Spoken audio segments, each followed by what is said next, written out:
ఇప్పుడు వచ్చే జనరేషన్ అంటే చిన్న పిల్లలకి నేను చూసినంత వరకు నేను ఒక టీచర్గా చేశాను సార్, పీఈటీ టీచర్గా ఒక 2 years స్కూల్లో చేశాను.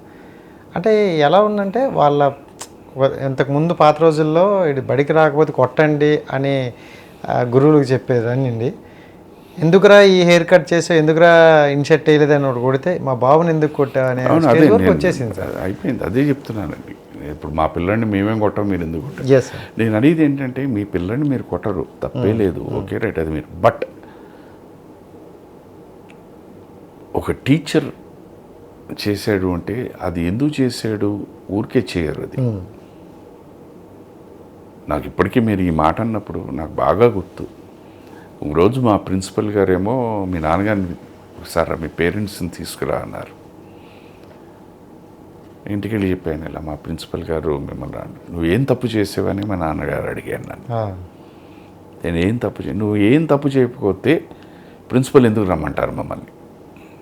కరెక్ట్ చెప్పు ఏంటంటే, లేదన్నా నేనేం చేయలేదు, ఆవిడే సడన్గా ఎందుకో క్లాస్ ఏదో వెళ్తూ నన్ను చూసి మీ పేరెంట్స్ని ఒకసారి రమ్మన్నారు. నాకు తెలిసి చాలా దీంతో మా నాన్నగారు రాలే, బట్ మా అమ్మగారిని పంపించామన్నమాట. వచ్చిన వెంటనే విషయం ఏంటంటే, ఇలాగ మేము డ్రామాటిక్ కాంపిటీషన్ ఎక్కడో ఉంది, పిల్లల్ని తీసుకెళ్ళాలి, మీ అబ్బాయిని సెలెక్ట్ చేసాం, మేము పర్మిషన్ కోసం అడగడానికి పిలిచామండి అన్నారు. ఇలా ఉండేది. ఇప్పుడు మీరు చెప్పినట్టంటే సేమ్ థింగ్. ఎందుకు మేజర్ అండి. ఇప్పుడు ఇందాక మనం కోవిడ్ గురించి మీరు అన్నప్పుడు మనం మాట్లాడుకున్నప్పుడు భయం అని చెప్పాను. భయం అన్నది మనిషిని ఒక మార్గంలో పెడుతుందండి, మంచి మార్గంలో పెడుతుంది.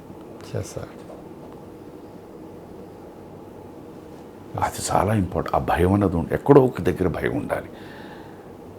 ఇంట్లో మీరు పెరిగిన నాన్న అంటే భయం ఉండాలి, అది లేదు. అమ్మైనా భయం ఉండాలి, అది లేదు. బాబాయ్ అన్నా భయం ఉండాలి. ఎందుకంటే చాలా ఇళ్లలో బాబాయ్ అంటే చాలా భయం ఉండేది, చనువు ఉండేది. కొంచెం అమ్మ బాబాయ్ చెప్పాడు, అమ్మ పెద్దమ్మ చెప్పింది, అమ్మ చిన్నమ్మ, ఇవన్నీ ఉండేవి. ఎక్కడో కూడా వీళ్ళెవ్వరి దగ్గర లేకపోతే టీచర్ అంటే భయం, ప్రిన్సిపల్ అంటే భయం. ఇవాళ మీకు ఎప్పుడైతే ఈ భయం అన్నది లేదో, పిల్లడు కూడా ఏంటంటే మీరు కొట్టాడు, నువ్వు కొడతావా, మా నాన్నతో చెప్తా, తిరిగి భయపెడతాను. ఏమైపోయింది నువ్వు మొదటి నుంచే ఆ పిల్లాడి మార్గమే మార్చేస్తున్నావు.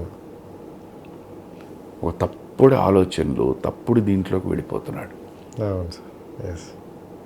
నువ్వు ఆలోచించు, ఒంటరిగా కూర్చొని నువ్వు చేస్తున్నది ఆ పిల్లాడి భవిష్యత్తుకి నువ్వు చేస్తున్నది మంచిగా చెడా, 100% చెడే. బట్ ప్రతి మనిషిలోనూ ఒకటి ఉంది, అహం అన్నది ఒకటి ఉంది, అది అడ్డుపడిపోతుంది. మనం స్టార్టింగ్ మాట్లాడుకునేది ఇక్కడ ఎండింగ్కి వచ్చింది. ఇప్పుడు పెద్ద ఎగ్జాంపుల్ నిజంగా జాకీ చాన్ గారు. ఆయన ఎక్కడి నుంచో ఒక చిన్న దీంట్లోంచి వచ్చి హాలీవుడ్ రేంజ్లో పెద్ద హీరో. ఆయన బాగా సంపాదించారు, అన్నీ చేశారు. వాళ్ళ అబ్బాయి అన్ఫార్చునేట్లీ ఒక దీంట్లోనో వాటిలోనో వేరే వ్యసనాలకు అన్నిటికీ అలవాటు పడిపోయి జైలుకి వెళ్ళాల్సిన పరిస్థితి వచ్చింది.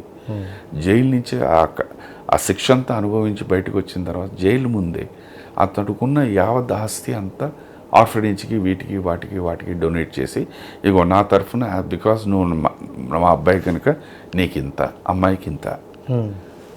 వాళ్ళందరూ ప్రెస్ అందరినీ పెట్టి వాళ్ళందరూ వెళ్ళిపోయిన తర్వాత అన్నట్టు వాళ్ళ అబ్బాయి అడిగేటి, నీకు బుద్ధి జ్ఞానం ఉంది? నాకు బుద్ధి ఉంది కనుక నేను చేస్తున్నాను, ఇన్నాళ్ళు నాకు బుద్ధి లేదు, అది చేయకపోవడం వల్లే నువ్వు ఇలా ఒక తప్పుడు దారిలోకి వెళ్ళిపోయి జైలుకి వెళ్ళాల్సి వచ్చింది. నాకు బుద్ధి వచ్చింది కనుక అందుకని నీ ముందే ఇది చేస్తున్నాను. ఇది నేను 14 ఏళ్ళ ముందే చేయొచ్చు, బట్ నీ ముందు ఎందుకు చేస్తున్నాను? ఎంతమంది చేస్తారు? అది మీరు చేస్తారా? నేను చేస్తానా?